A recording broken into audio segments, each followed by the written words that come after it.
Within a year's time, I went from having a thriving business with employees to having to declare bankruptcy.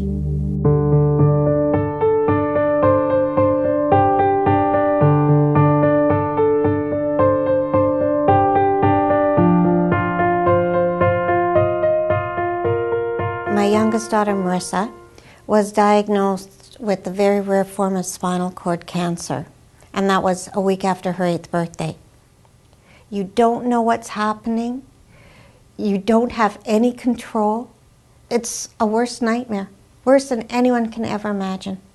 I couldn't work initially. It was a matter of 2 to 3 weeks just trying to find out what was wrong with her. So that meant being away from work.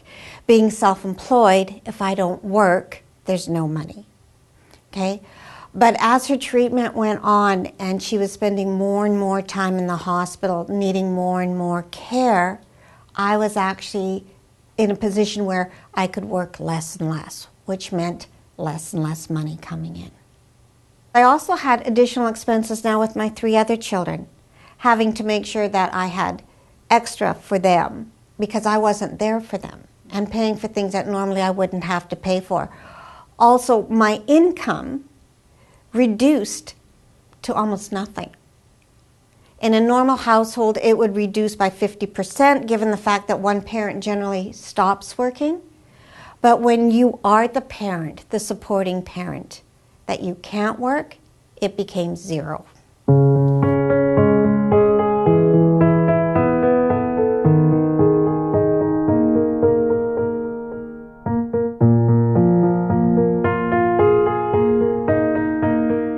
She went through treatment for almost 2 years, and just after she finished her treatment the first time, I was diagnosed with cancer, incurable chronic leukemia. Now, ironically, when Marissa was first diagnosed and my finances took a major hit, I had to look at things and decide what can I afford and what is a luxury. And I had actually 2 months prior to being diagnosed given up my disability insurance because I couldn't afford the premiums. Food on the table was more important. And in hindsight, if I could have held out just a couple more months, that would have been a tremendous financial benefit to us.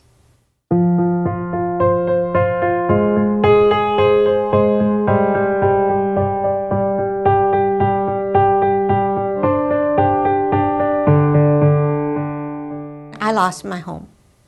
The 5 of us moved in temporarily with my parents in a 2-bedroom apartment. That was hard. That was hard demanding-wise, and it was really hard pride-wise.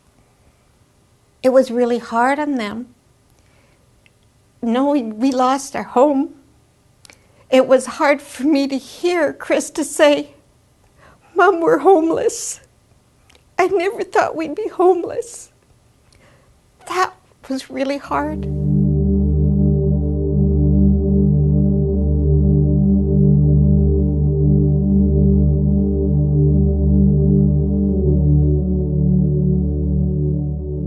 A couple of friends of ours put on a social for us, which really helped.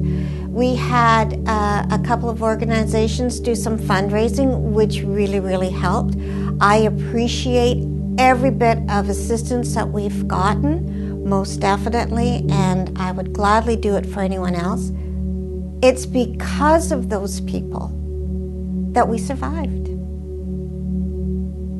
We need to have a system that protects the caregiver, that protects the patient with regard to their employment. I have heard horror stories of employers trying to force the patient or the caregiver to quit.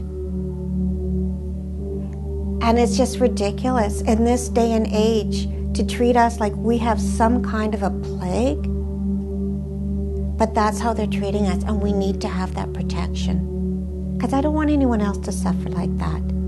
I'd rather them use their strength and their energy and their health into focusing on the patient, focusing on their loved one, and not having it turn into such overwhelming stress that it can cause cancer or any other serious illness that so many caregivers fall prey to.